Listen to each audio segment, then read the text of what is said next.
The internet has made simple concepts like cardio and weight training an overcomplicated and confusing mess. We are in a sort of age of infinite information and convenience, which simultaneously can make our lives extremely very simple or overly complex because it is so easy to research a potentially better way to live our lives.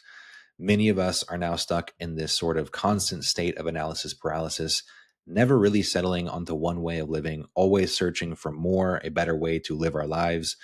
And this overall trend has given birth to this demon baby child we now call the fitness industry. Instead of listening to the one voice that is our body, we are now flooded with thousands of voices telling us different opinions on what to do with our health, our routines, and even our thoughts. There are now endless ways to optimize your health and workouts using just a quick Google search or maybe listening to the next Andrew Huberman podcast. Blue light glasses, morning walks, no coffee for the first 90 minutes of the day, wind down routines, supplement protocols, ice baths, saunas.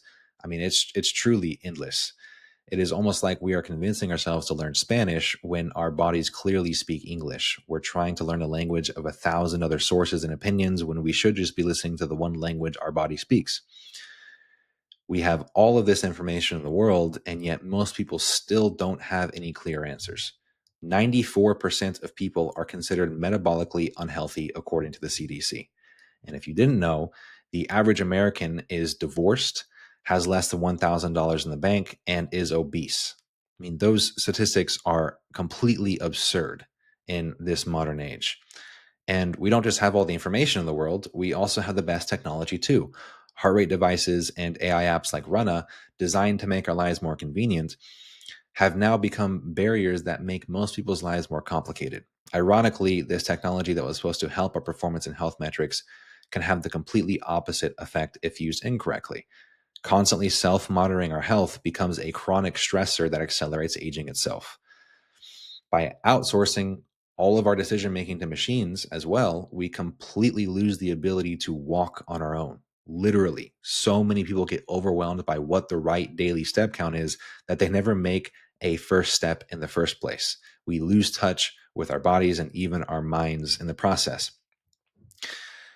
In 1995, the CDC established the standard recommendation of 30 minutes of moderate intensity exercise daily. While these guidelines are necessary and helpful, and they were tested over years of human trials, they also marked a very strange moment in human history. Movement had become something humans now needed to be reminded to do. What was once simply movement is now exercise. Another example of how more information does not necessarily mean better is zone 2 and high intensity cardio. These are completely overblown in how important and useful they are for the majority of people. Nowadays, there are more people who can define heart rate zones and the benefits of high intensity cardio than there are people who know how to actually progress themselves from the couch to a 5K, which is undeniably a much more valuable skill to have if you have a body and you are a person.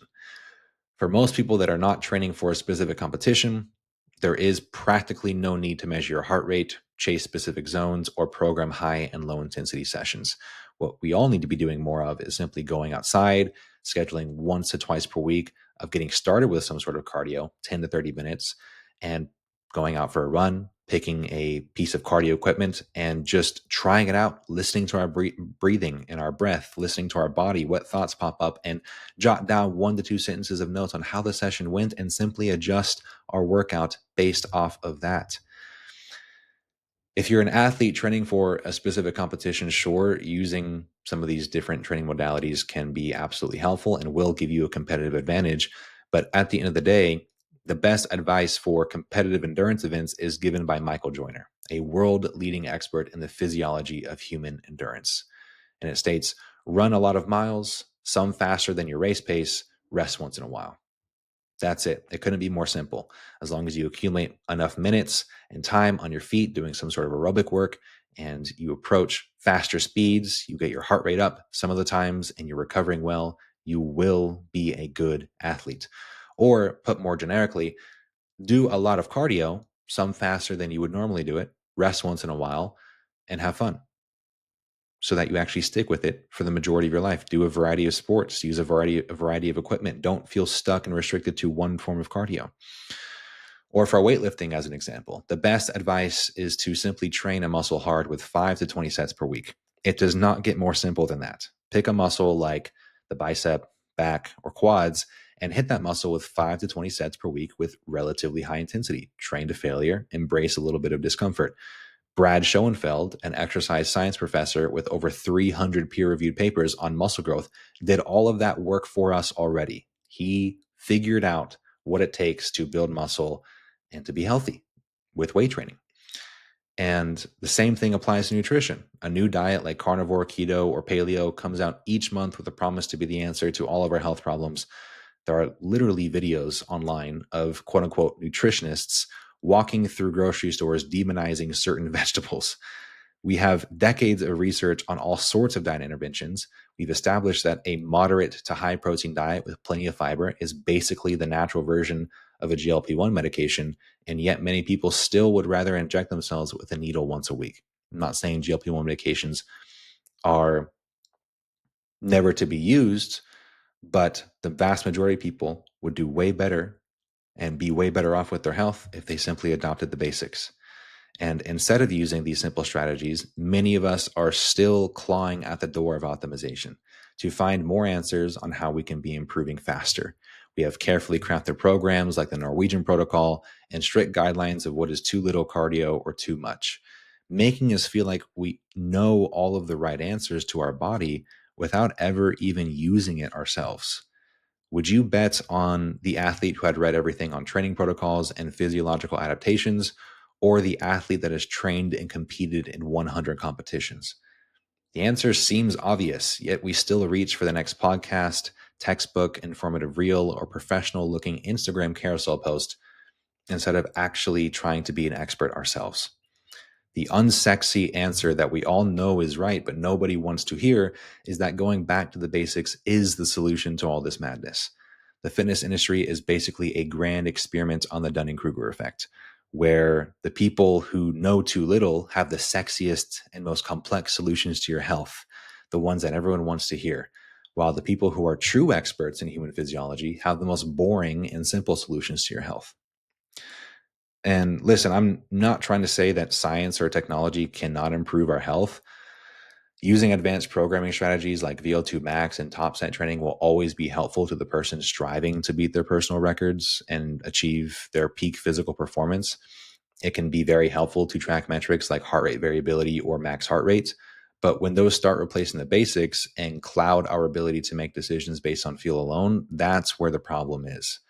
What I'm trying to say is that elite athletes and people living to 100 years old in blue zones still existed way before Garmin, Whoop, Apple Watches, and precise scientific guidelines existed.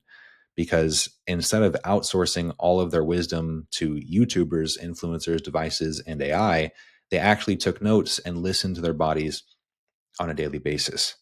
Athletes would literally write out their workouts themselves using pen and paper, leaving notes on fatigue, pain, effort, then giving it to their coaches for feedback or just reviewing it themselves.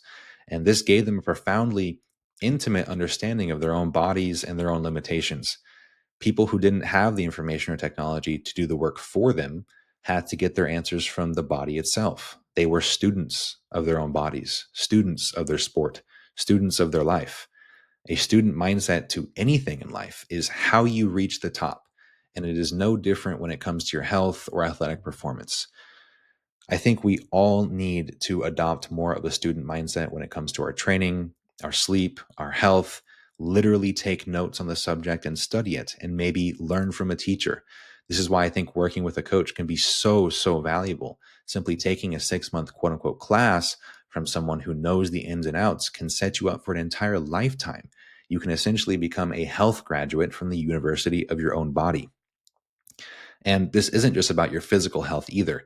Taking notes on your life undeniably improves your mental health too. Before technology became our preferred pastime, many people would invest time in reading, talking, and writing, which allowed us to solve our own problems and develop a sense of mastery over our bodies. Now, a lot of people end up falling into this sort of psychosis, which is a bit of an exaggeration, but bear with me. And that they're convincing themselves they are doing better than they really are because they are doing everything the internet is telling them to do. This is a reason why I still have clients that straight up lie to my face about how much they're eating and instead ask how we should be changing the plan.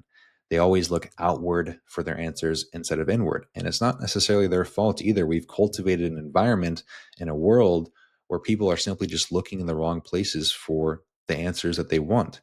And these people have accidentally manipulated themselves out of doing the hard, boring work that is right in front of their face.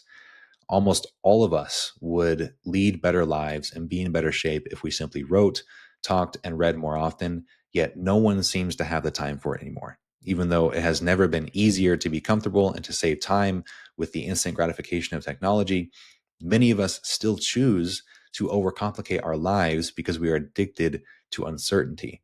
We also like the comfort of doing something the way everyone else is doing it, or maybe we were never taught better in the first place. Getting in shape was never complicated in the first place. It was just painstakingly boring, simple, and frankly, it requires a lot of discipline that many people don't have the energy for nowadays. Taking care of our health demands that we care about our lives in the first place, that we want to see a future for ourselves. And I don't blame a lot of people having a cynical and bleak outlook on the future with how the world is going. Unfortunately, most of the people who are out of shape, they do seem to be very indifferent towards life entirely. Maybe they aren't even quite sure what the point is of getting up out of bed every morning. But to those of you listening who do care about this life that we have, those who do care about the impact we make, those who do care about the people around us, and for those of you who want to serve others and lead by example and just give this your best shot, you just got to start. Do the hard thing, do the boring thing, stop overcomplicating it, and just take that first step, whatever seems logical to you.